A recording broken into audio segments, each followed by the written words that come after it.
Maintenant que vous avez créé votre levain et qu'il est bien actif, qu'est-ce qu'on en fait?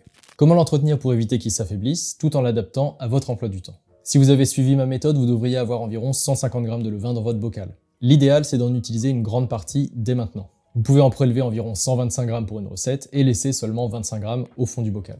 Ensuite, il suffit de le nourrir avec de la farine et de l'eau à température ambiante et de le laisser pousser jusqu'à la prochaine utilisation. Ce cycle, il vous permet de toujours avoir un levain prêt à être utilisé, mais le problème c'est que ce levain nourri, il va pas pouvoir rester extrêmement longtemps comme ça sans tourner au vinaigre. En général, c'est grand maximum 72 heures sans rafraîchi, après quoi il risque de s'affaiblir, voire de moisir en se laissant envahir par des germes indésirables.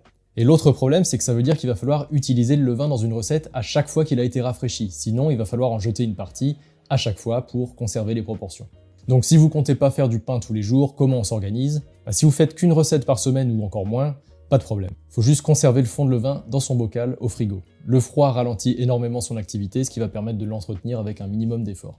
Et au frigo, le levain il peut y rester au moins 3 mois sans être nourri et sans mourir.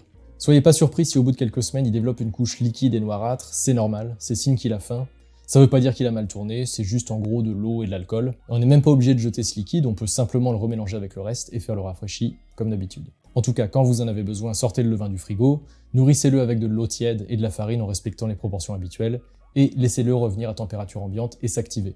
Quand je dis eau tiède, c'est entre 30 et 40 degrés maximum. C'est parfait pour ramener le levain qui était réfrigéré à un niveau légèrement au-dessus de la température de la pièce. La pousse peut prendre un peu plus longtemps que d'habitude, selon la température ambiante et l'état du levain. Si votre levain est resté plusieurs semaines au frigo sans être nourri, il aura peut-être besoin de 2 ou 3 rafraîchis avant de retrouver toute sa forme.